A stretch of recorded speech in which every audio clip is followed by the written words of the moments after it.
बिस्मिल्लाहिर्रहमानिर्रहीम अस्सलामुअलैकुम रहमतुल्लाह। 27वीं आईनी तरमीम जो कि पूरे पाकिस्तान के अंदर इस वक्त डिस्कस हो रही है, ये जहाँ पर गवर्नमेंट के लिए, हुकूमत के लिए एक बहुत बड़ा चैलेंज बन चुकी है, वहीं पर ये एक बहुत बड़ा चैलेंज है मौजूदा अदलिया के लिए और अदलिया के सरबरा चीफ जस्टिस याहिया अफरीदी के लिए बहुत बड़ा चैलेंज है। क्योंकि 27वीं आईनी तरमीम पास होने के बाद 27वीं आईनी तरमीम एक मरतबा पास हो गई, आ गई, अमल दरामद इसके पर शुरू हो गया, तो ये जो चीफ़ जस्टिस है ये फिर बराए नाम चीफ़ जस्टिस रह जाएगा। इसके पास फिर तलाक़ों के या पलाटों के केस आएंगे। अदरवाइज इसके पास ना रियासत के मामला आएंगे, ना हुकूमत के मामला आएंगे और ना इस टॉप लेवल के केसेस आएंगे जो कि normally supreme court of Pakistan में या फिर चीफ़ जस्टिस ऑफ पाकिस्तान के सामने आते हैं। फिर ये भूल जाए, फिर ये तलाक़ों और प्लाटों के केस तक महदूद हो जाएगा। अब वजह क्या है, इसके पीछे रीज़न क्या, इसके अंदर बैकग्राउंड क्या? आप ज़रा इमेजिन करें कि एक चीफ़ जस्टिस अभी उसको बने हुए तकरीबन कोई 6 महीने साल हुआ है, उसके ऊपर एक और आईनी तरमीम लाई जा रही है और इस तरमीम के बाद उसका बिल्कुल ही कबाड़ा निकल जाएगा। जिन दिनों में 26वीं आईनी तरमीम के ऊपर समाअत हो रही थी सुप्रीम कोर्ट ऑफ पाकिस्तान के अंदर, तो उस वक्त एक बड़ा अहम तरीन नुक्ता उठाया गया था, बहुत अहम तरीन नुक्ता। उसको आपने सुनना है, वो आपने नुक्ता, वो आपने स्टेटमेंट, वो आपने बयान जो सलमान अकरम राजा ने सुप्रीम कोर्ट ऑफ पाकिस्तान के अंदर दलाइल देते हुए बात कही, वो आपने सुननी है। बड़ी ज़बरदस्त बात कही, बड़ा उन्होंने कमाल का नुक्ता उठाया, जिसके बाद जजेस जो है वो बिल्कुल लाजवाब हो गए। यानी उनके पास जवाब ही कोई नहीं था, उनके पास इसका जवाब ही नहीं था कि अब इसका हम क्या जवाब दें। सलमान अकरम राजा ने कहा कि आप ये जो कह रहे हैं 26वीं तरमीम का दिफा कर रहे हैं, क्योंकि 26वीं आईनी तरमीम के साथ ये डायरेक्ट जुड़े हैं, इनका बेनिफिट जुड़ा है। अगर 26वीं तरमीम ख़त्म हो जाती है तो आईनी बेंच ख़त्म, जज नहीं रहेंगे, ये इनकी कुर्सियाँ फारग हो जाएंगी। इनको पता है, इसी वजह से 26वीं तरमीम की ही उसकी बड़ी तहफ़्फ़ुज़ करते हैं, दिफा करते हैं, डिफेंड करते हैं। सलमान अकरम राजा ने कहा कि अगर सुप्रीम कोर्ट ऑफ पाकिस्तान के अंदर आप कहते हैं कि पार्लियामेंट का हक़ है, पार्लियामेंट का इख्तियार है तरमीम करना, उसने अपना इख्तियार इस्तेमाल किया, उसने अपना हक़ इस्तेमाल किया।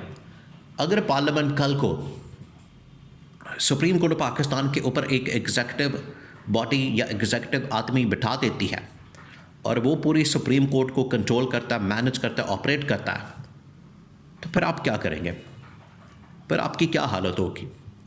क्या फिर भी आप उस तरमीम का दफा करेंगे? क्या फिर भी आप ये बात करेंगे कि ये पार्लियामेंट का हक़ है, कि पार्लियामेंट ने ही, पार्लियामेंट के अंदर से ही एक नुमाइंदे को आपके ऊपर बिठा दिया और सुप्रीम कोर्ट की अदालत की जो इंडिपेंडेंस है, उसकी जो स्पिरिट है, उसको दफन कर दिया? क्या फिर भी आप इस पॉइंट के ऊपर यह कहेंगे कि ये तो पार्लियामेंट का इख्तियार है, उसको करने दें? तो उसके ऊपर जजेस लाजवाब हो गए थे। उनको पता था कि उसकी वजह से ये पूरा कॉन्सेप्ट है इंडिपेंडेंस ऑफ जुडिशरी का, वो फारग हो जाएगा। आज सेम उसके ऊपर काम शुरू हो गया है। आज जुडिशरी के ऊपर एक एग्जीक्यूटिव बॉडी बनाने की बात हो रही है और पैरेलल, बल्कि एग्जीक्यूटिव बॉडी क्या बनानी है, पैरेलल सुप्रीम कोर्ट की जगह एक नई आईनी अदालत खड़ी करने की बात की जा रही है। और वही बात जो कि 26वीं आईनी तरमीम के अंदर की गई, लेकिन वक्ती तौर पर उसको निकाल दिया गया। अब 27वीं आईनी तरमीम के अंदर एक बार फिर से वही आईनी अदालत बनाने की बात की जा रही है। उस वक्त आईनी बेंच बना दिया था, लेकिन अब दोबारा से उसको आईनी अदालत के लिए कहा जा रहा है। यानी सुप्रीम कोर्ट पाकिस्तान के अंदर ही या इसके पैरेलल एक बिल्डिंग बना के, इमारत बना के, वहाँ पर पूरी आईनी अदालत बिठा दी जाएगी। और ये जो इस वक्त अदालत है, ये जो इस वक्त चीफ जस्टिस है याहिया अफरीदी, ये फिर तलाक़ों के और प्लाटों के केस ही करेंगे। ये इनकी हालत हो जाएगी। तो इनके लिए ये पैगाम है।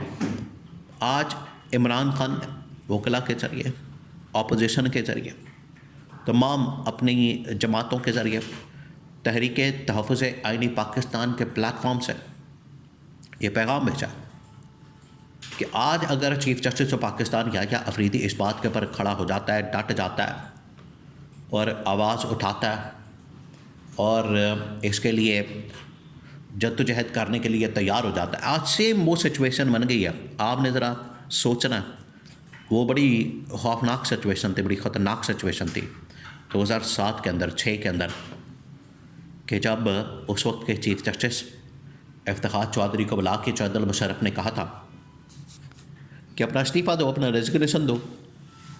उसने इस्तीफ़ा देने से इनकार कर दिया तो उसने पूरी की पूरी सुप्रीम कोर्ट उड़ा दी और एक अपनी मर्ज़ी की सुप्रीम कोर्ट ला के बिठा दी। जजेस को नज़रबंद कर दिया, उनको कैद कर लिया, पकड़ लिया, उनको घरों में बंद कर दिया। तो उसके बाद फिर मुल्क के अंदर एक तहरीक शुरू हो गई।